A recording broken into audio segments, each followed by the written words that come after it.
Welcome home to USA Global TV and Radio, a place where dreams take flight, with authentic storytelling, diverse perspectives and meaningful conversations, where global stories unite and bridges are built beyond all borders.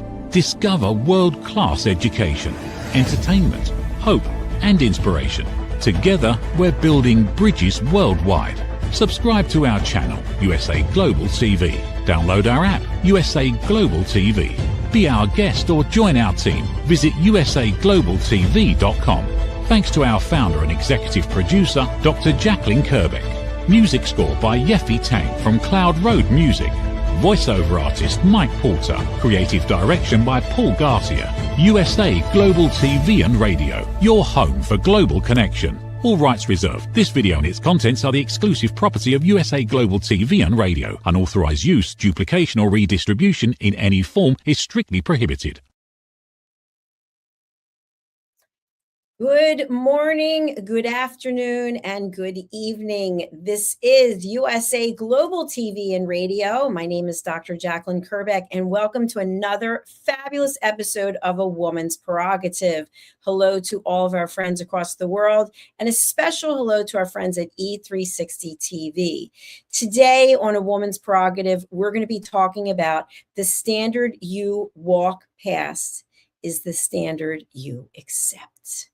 What does it mean? We're going to get into it. Joining me is the star of our show. Her name is Mariska, and she's formerly from New Zealand and currently in Australia. And as I always love to say, she is a day ahead and a season ahead, and she's a lot of brain cells ahead of me right now. So let's welcome her to the program and find out what she's been up to. Hello, how are you?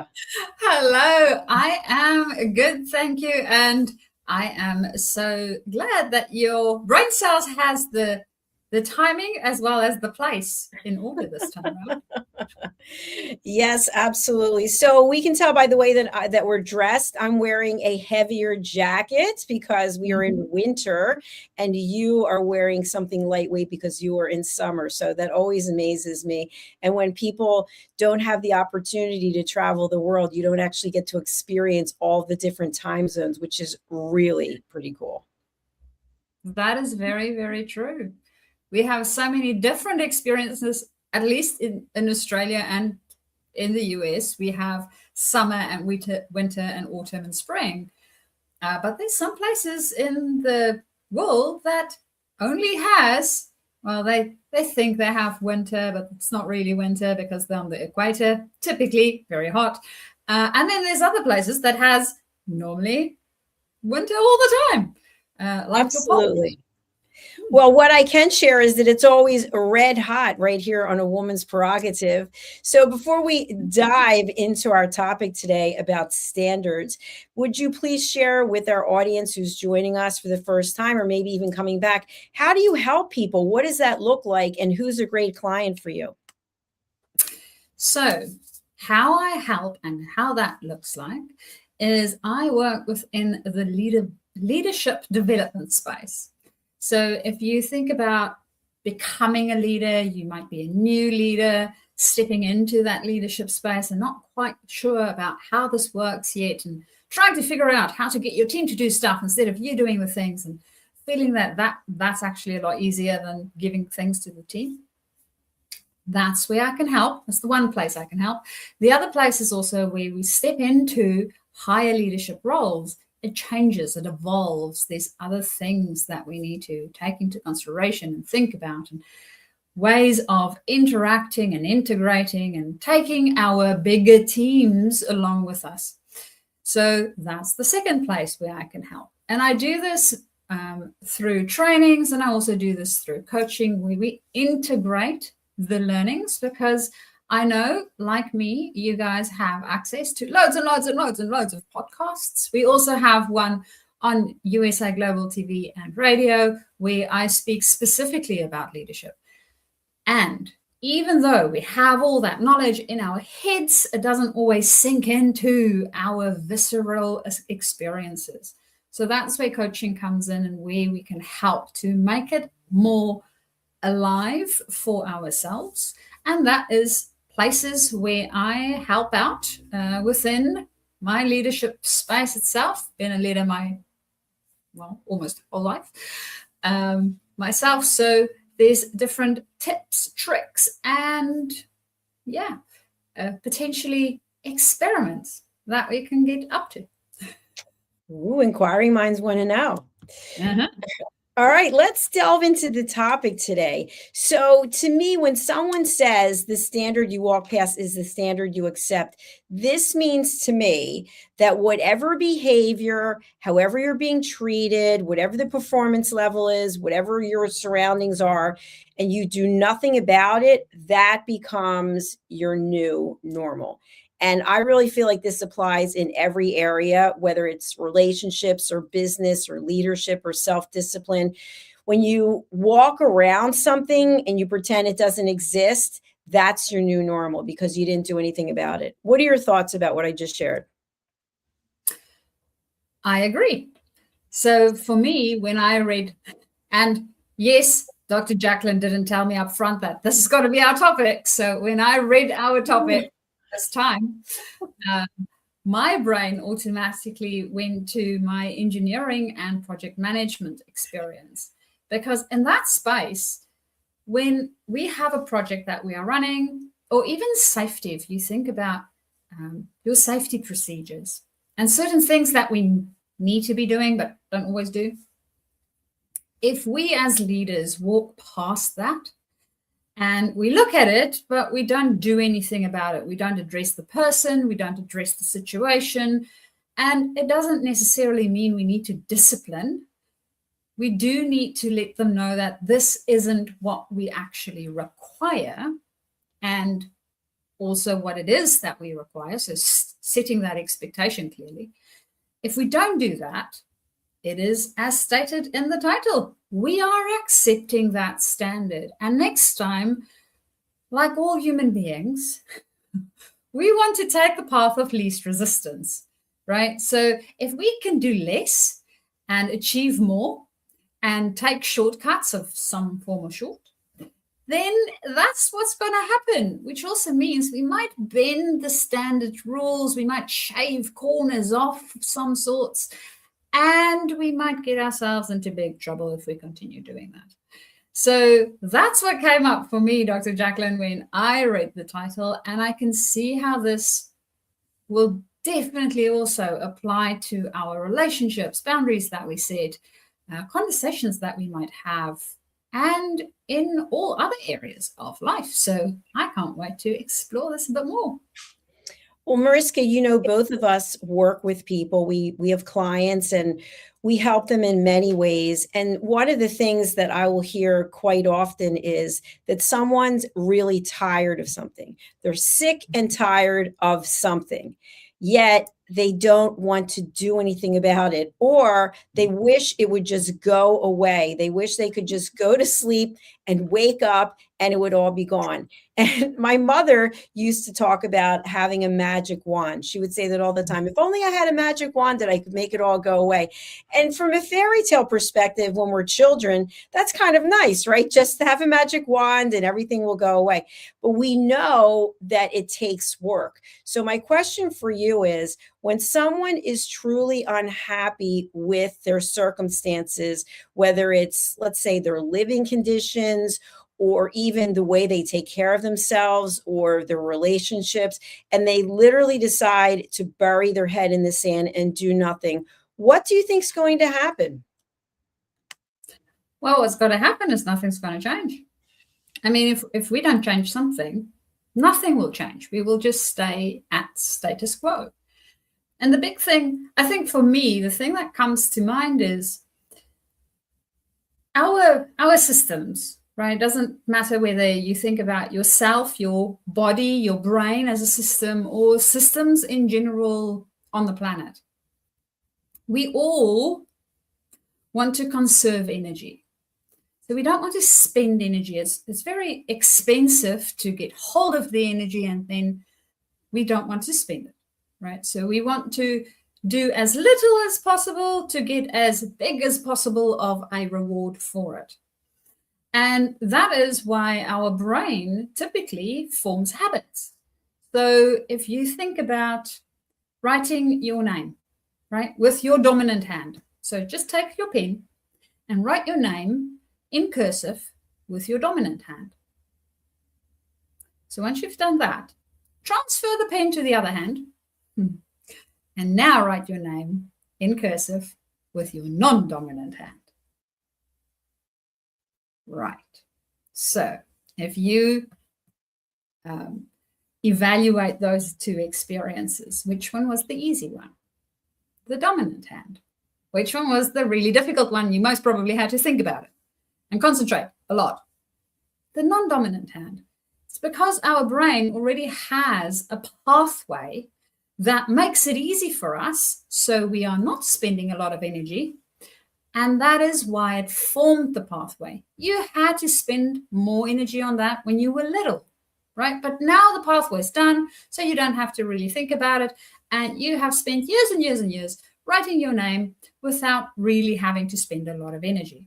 Now, if we are in situations or have patterns that come up regularly, it is most probably because we have built a nice highway in our brain that keeps us on that path. And if you want to change it, it becomes energy expensive. So we struggle a bit to do that because the system wants to be in equilibrium where it doesn't have to spend a lot of energy. And that, in all likelihood, is why we feel stuck. So Dr. Jacalyn, when you feel stuck, how do you get yourself out of it?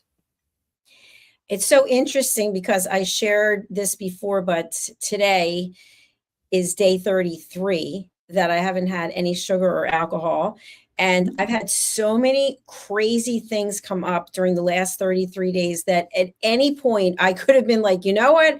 I really need a drink or I want a cookie, but I didn't go for either one of them. So what I do is I take a deep breath. I say to myself, whatever it is, it's most likely going to be temporary. What is the solution? And so many times people can't do that because they get so emotionally overwhelmed that they just can't even think. And so what happens is we fall into these patterns, and the patterns can be either you're sobbing, you're playing the victim, you're screaming and yelling, and it's part of who you are. It's part of what you do on a regular basis. And if you were to ask someone in your life, they would say, oh yeah, she loves to cry. She loves to scream. He walks out of the room, right? Everyone has certain patterns. So for me, I like to address it by finding what the solution is. And that doesn't mean that the solution is always readily available. But I feel like from my experience as a coach and working with people over the years, people will turn to something for comfort as opposed to putting their energy into getting something done.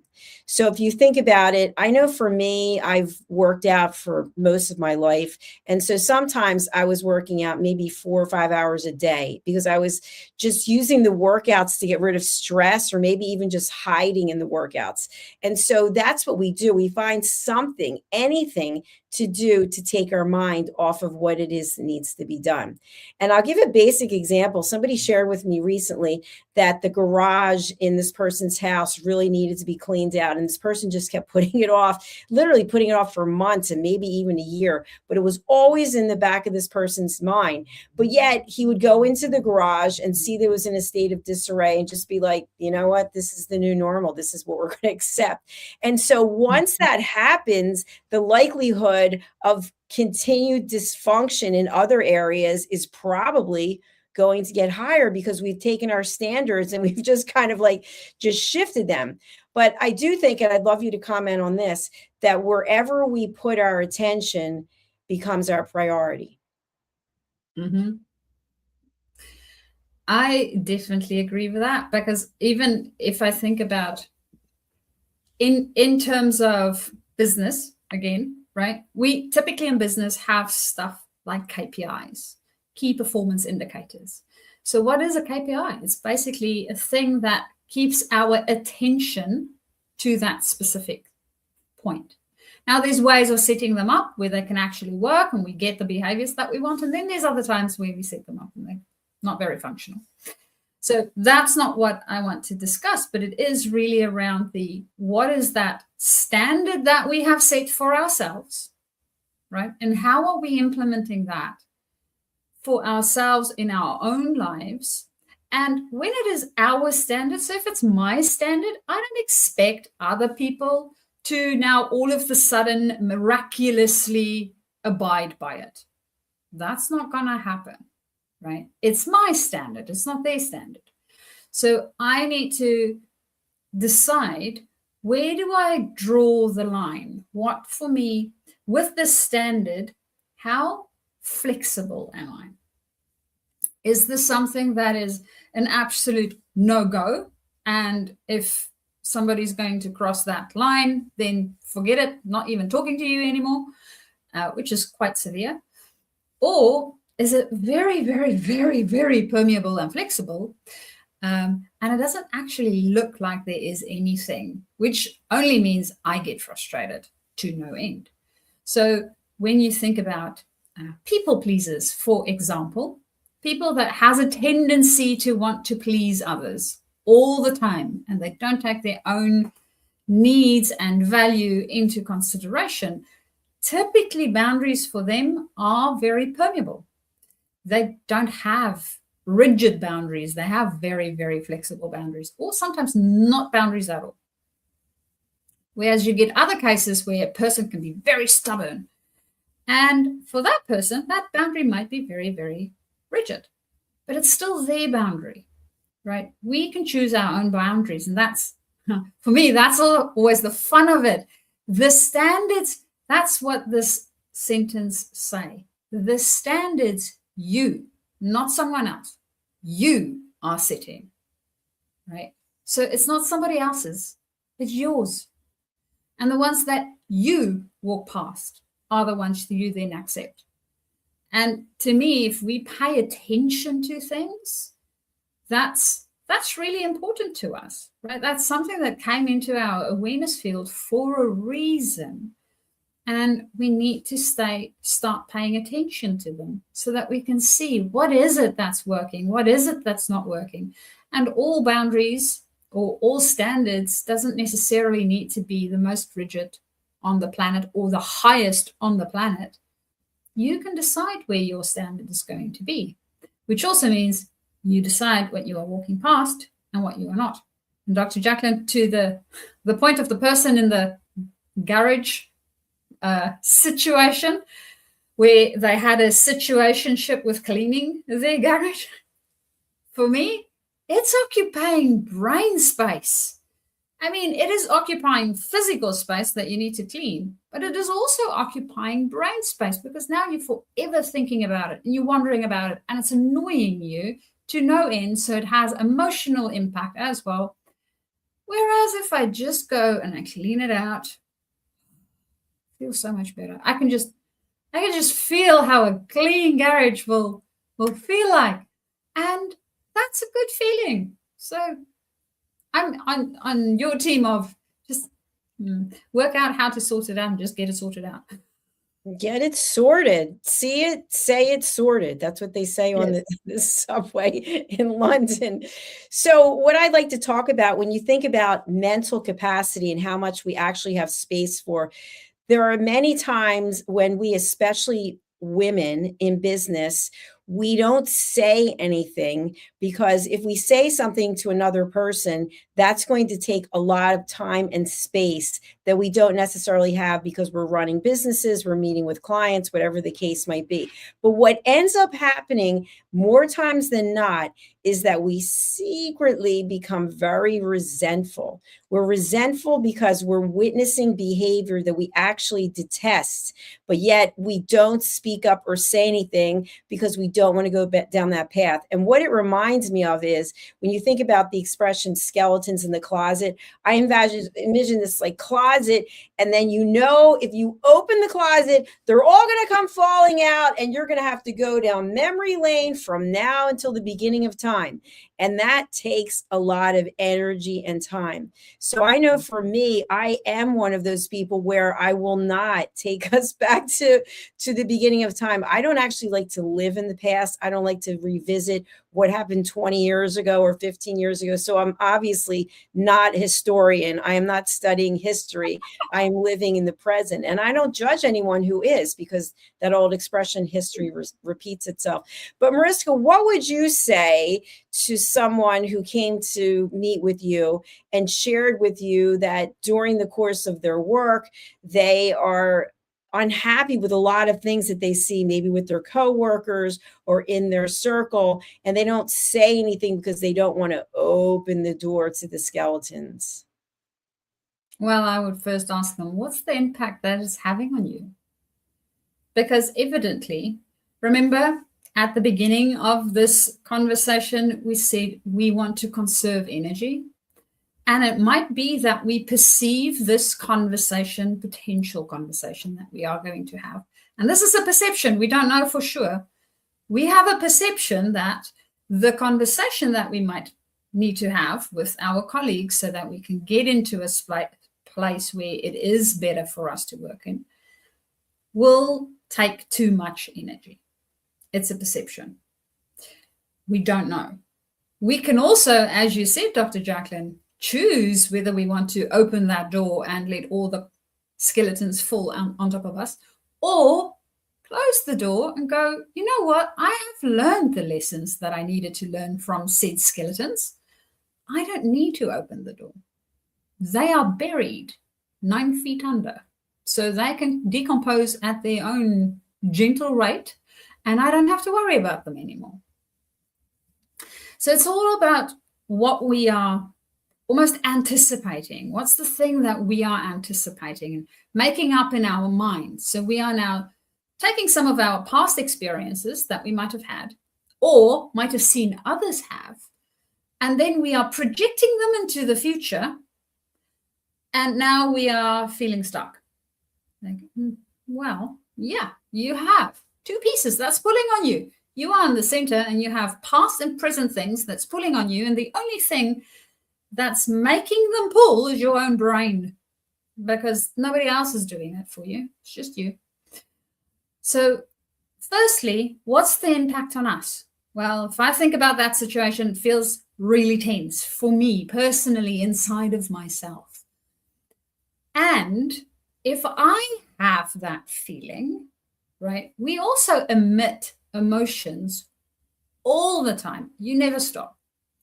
So if I have that feeling while I am with my co-workers, they will pick up on something's wrong, which means now they start to walk on eggshells. It feels uncomfortable. They don't really want to be in the room with me because it's a bit scary. I don't know when this person's going to explode, because that might be what they're expecting, right? So if we can step out of that, remember, energy conservation, it's most probably a pattern we picked up somewhere and we are just running the same pattern over and over. It makes more sense for us to evaluate what it's doing to us and then going, okay, I don't like what it's doing to me. How might I approach this maybe in a little bit of a different way so that it has a more generative outcome? And when I'm saying generative, it is life-giving, because currently the experience that I have is not life-giving. It feels a little bit more like stepping closer to death, which is not so good. I might become one of those skeletons in the ground. And that might be something that I would keep in mind when I have these situations where I don't want to speak up, don't want to address something, because I think I have a short-term gain, but in the meantime, I have a long-term drain. Whereas if I'm going to address it, I might have a short-term drain, because now I have to have the conversation with this other person, and I can still have it in a way where it's generative. And then I will have a long-term gain, because the relationship will only get better from there. And we will all know where we stand. I might be doing stuff that the other person doesn't appreciate. And I don't even know it yet because we never had the conversation. So that's why I would go with that one. How about you, Dr. Jacalyn? I really like that drain brain. That it makes a lot of sense. And, I'm an advocate for peace. I'm a peace ambassador. And one thing that I really feel like, especially now, I'm going to be 63 next month. Hello.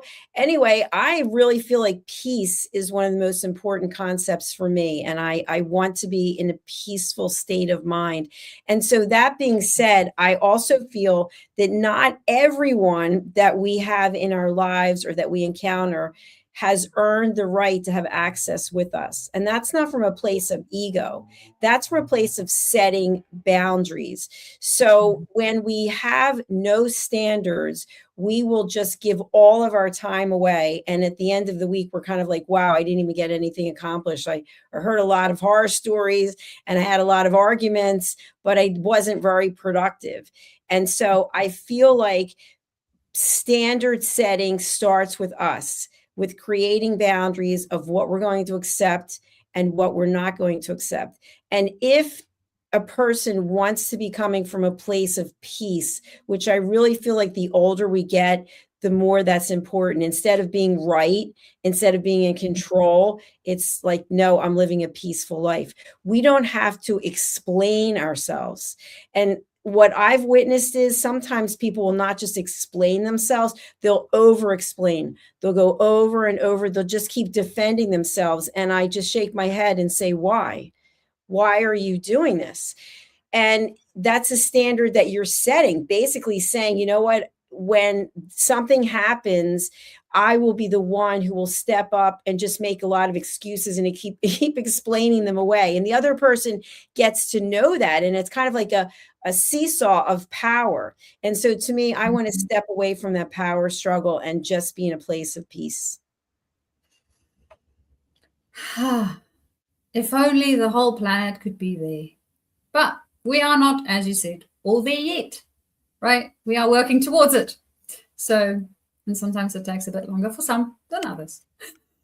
Well, people have to realize too, because not everyone is at the stage. I know Dr. Chan, our longtime friend here on the platform, who's since retired, she would talk about the fact that not everyone has awakened or not everyone is coming out of the 3D world. And I know a lot of people are like, woo, what is that? But I really actually believe it's true. I do believe that there can come a point, if you're open to it, where it's not just about collecting material items or being in a power struggle or being in control. It really is about finding peace and giving back and helping other people.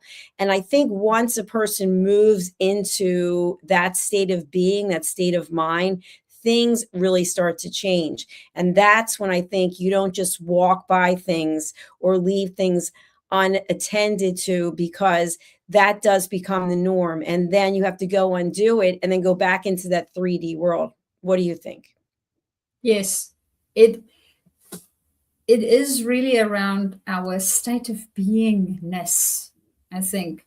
For me in any case, the standards that we set would be in alignment with the standard that we have set for ourselves of being.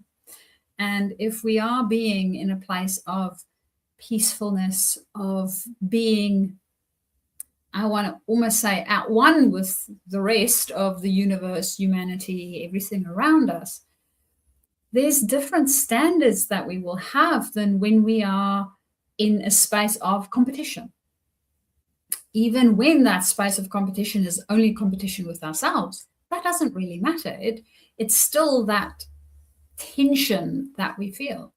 So understanding how our state might impact the type of boundaries we set, the type of experiences we have.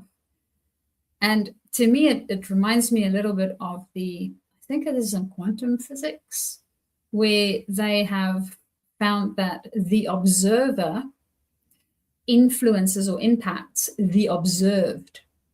And when you think about it for yourself, in your own life, you are both. You are both the person doing the observation of your life, and you are being observed, right? So you're observing your life and you are your life. So we don't change our life by being inside of life. We can only change it by changing the observer. So internally, we need to change. We need to change our state of being. And then the state around us starts to shift. And there's a whole body of work on that. You can go to Joe Dispenza, I think it is. His website has a whole bunch of stuff on it, research that they've done. So just thinking about how we interact with ourselves and others and seeing what that influence can change the type of standards that we are setting, and then also change the things that we may or may not walk past and the things that we may or may not be accepting. And to your point, Dr. Jacalyn, peace is a very, I don't know whether as a species we would get there before the day that I leave this planet for this time around, but it is something to work towards. And the more we put attention to working towards it, it's like a KPI, the better we will get to becoming more peaceful as an individual and as a species. Well, that's my thoughts in any case. Absolutely. Absolutely. I agree with you. So you and I get the pleasure of working together for 5-6 years now. And during that time, we have been in the company of other people who are also working on themselves. But there are times when we're not being hired by someone, and we may encounter someone in a personal or professional level who is not working on themselves. And so that can be a real test to our ability to control our emotions and find a solution. So can you think of any time, you don't have to be specific, but where someone really challenged you, they really got your back up and you came out swinging? And I came out swinging. Ooh, metaphorically speaking. I think for me, and most probably most people, our family dynamics, well, for me in any case, that's one of the places where, in all likelihood, I might not be my best self. Especially, I mean, family has this innate, wonderful ability to remind us that we have buttons, and they also have the ability to push them really well. So that might be potentially one area that I can think of that would be a place where it is a bit more tricky. And I think for me, the other places, so it reminded me of an experience that I read in a book a while back about this person. They went to a monastery and they lived with monks for quite a few years, and they learned specific techniques and mindfulness and all the wonderful things that you can potentially do and how to get into contact with yourself. And then after that, the same person went back into society, and they found it really, even though they had the techniques, they knew exactly what to do, they found it really difficult to stick to it and to stay centered and to stay grounded. And I think for me, one of the things that happens, and that's something, even when I think about working with my leaders, that's an ability that we need to work out for ourselves. And that's what we do a lot in coaching, is finding ways to integrate this great learning, this new pattern that we have formed, into other places in our life. Because in those places in our life, we have formed other patterns that may or may not be serving us. And even when we have one that is really good, right, it does not mean that it will always just translate to this situation where I have grown up in a different way. like, for instance, with family or in specific work type situations or in conflict conversations, because we have built a highway already in that specific area. So if I'm not in a conflict situation, I might be the most zen person on the planet. But as soon as you put me in the conflict situation, because I don't know how to translate my zenness into that situation, I might become a bit of a monster.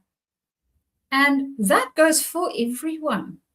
So we need to reteach ourselves how to bring these things into life in general.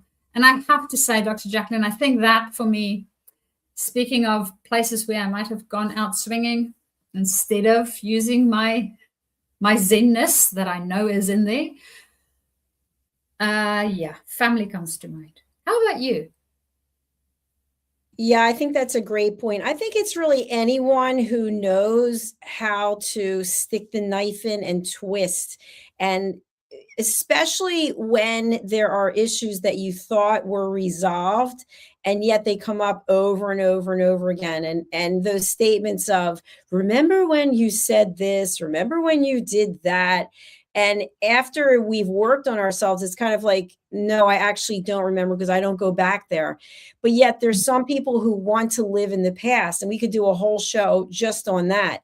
But I really think part of what I want to bring in to this topic is that when we stop looking for external approval and external validation, we are able to be comfortable with the standards and with the boundaries that we set, because we're not looking for people to weigh in and go, oh yeah, that's fantastic, thank you so much. Typically, people will be upset about the boundaries. They'll be upset that their access to you has changed. And a typical example, and I think this happens in business, when you first start out in business, you may be very much available. People might just call you and you pick up the phone and you drop everything. But as you progress in your business, you don't have time for that, because those spontaneous calls or emails or texts or WhatsApps or whatever, they can pull you away from what it is that you're doing. So your standards may change in that, well, if you want to meet with me, I'm sorry, but you have to set an appointment. And people get upset about that. But it's not like you're trying to do anything to hurt someone. You're trying to say, you know what, I really want to give you my attention, but I can't do it now. And so for people who are in an emotional state, and you actually did a talking heads about all of the emotions, this was years ago, I think, about and the negative emotions and whatnot, that people they'll go into that negative area, and sometimes they'll even jump up and down. I want to talk to you now. I need to discuss this now. And so if you accept that, then people will continue to do that and think that that's okay with you. So what would you like to leave our audience with today on this topic? Maybe somebody who's going through it right now and thinking, I feel like I'm trapped. I'm not sure what to do. And obviously it can't be resolved in a few sentences, but where's a good place to start? Well, I would say first, just do a little bit of an evaluation for yourself.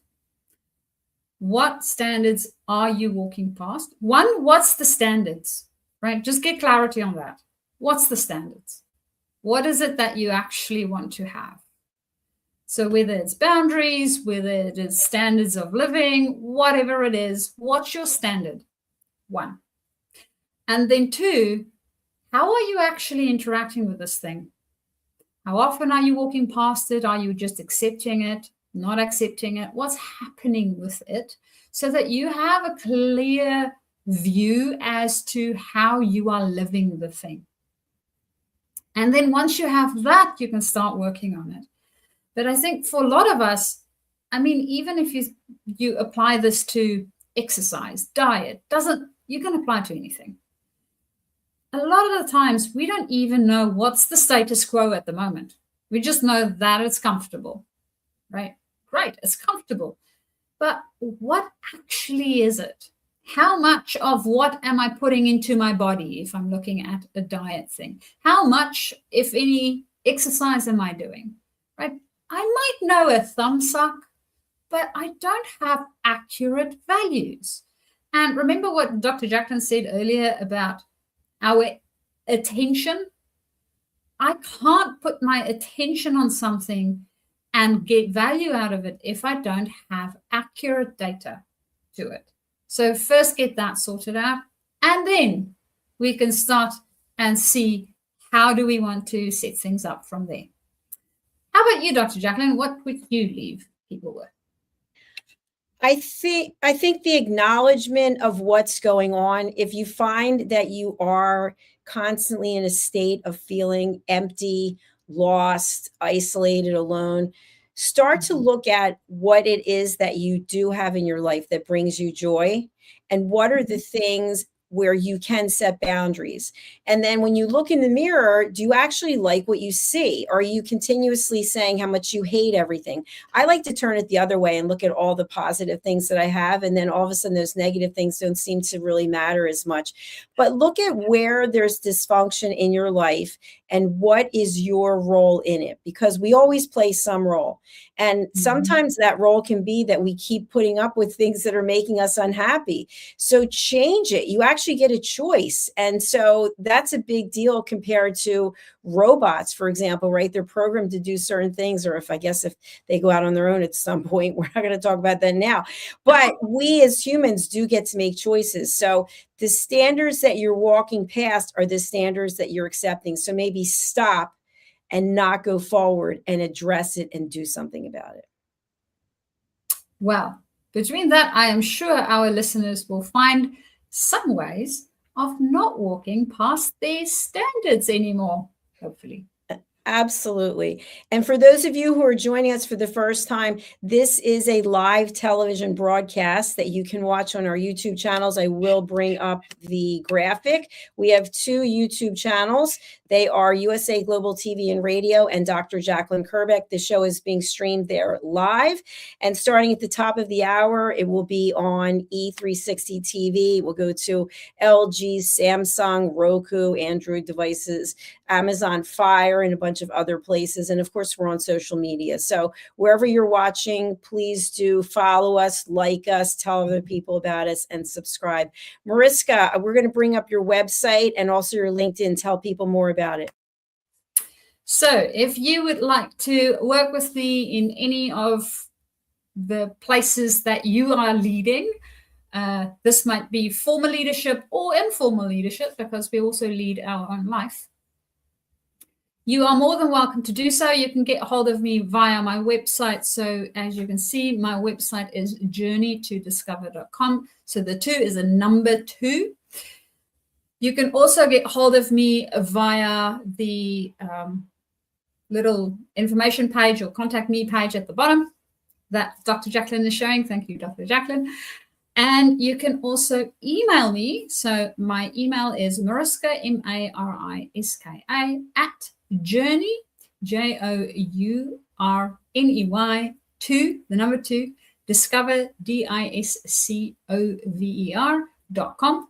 So that is website-wise how you can get hold of me, as well as on my email. Alternatively, if you are more a social media type of person and you enjoy social media, you can find me on LinkedIn. That's the best platform to get me on.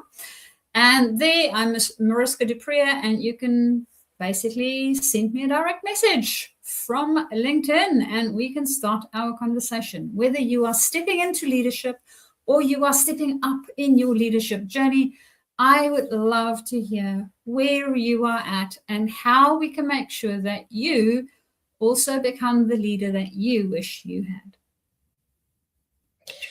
Thank you so much, Mariska. And this show will also be available as a podcast starting tomorrow on all the major podcast platforms. So I wish you a beautiful beginning of your day there in Australia, and I hope that you enjoy the lovely weather. Oh, I will definitely do so. It is going to be a nice, balmy 30 degrees C. I have no idea what that is in Fahrenheit. I don't know either. It seems pretty high, though. But that's terrific. Well, thank you again, and we'll see you next week. Indeed. Enjoy the rest of the day. Thank you. Bye for now. Thank you everyone for watching or listening. Please do subscribe to our channels and feel free to leave comments. We love to hear from you. If there's a topic that you would like us to discuss, please do let us know. And if you're interested in being a guest on any of our shows, you can go to our website, which is usaglobaltv.com. And now we're going over to our sponsors, and we will see you for our next program. Take care. Bye for now.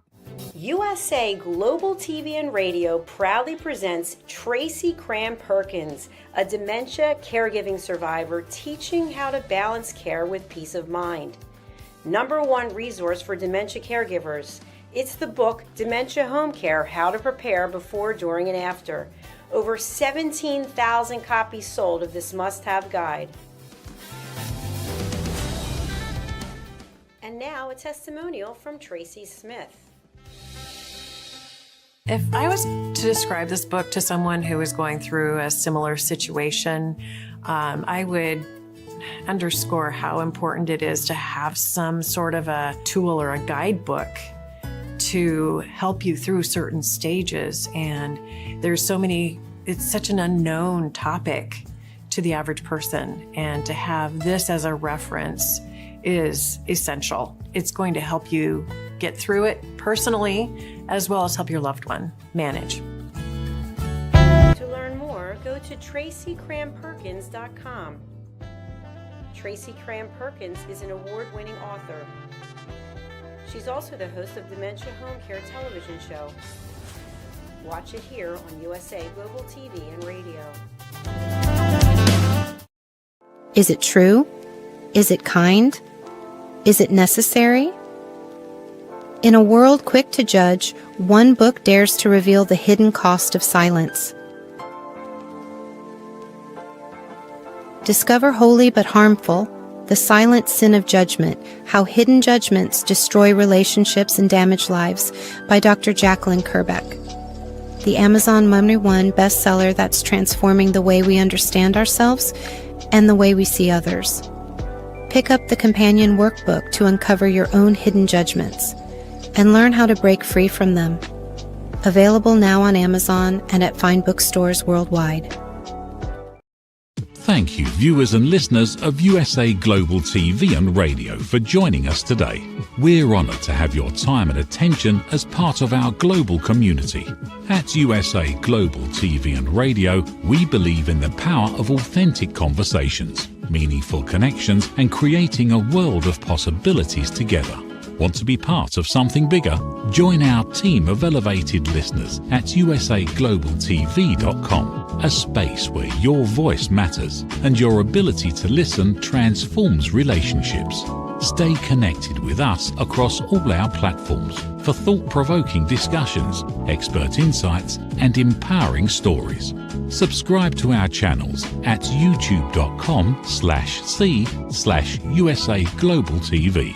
Follow us on social media and explore the endless opportunities we're creating for growth, learning, and inspiration. Together, we're not just broadcasting, we're building bridges and changing lives one conversation at a time. For inquiries, contact us at info@usaglobaltv.com. Produced by Executive Producer and Director Dr. Jacalyn Kerbeck. Voiceover by Mike Porter. Creative direction by Paul Garcia. All rights reserved. Visit usaglobaltv.com to view our full terms and conditions.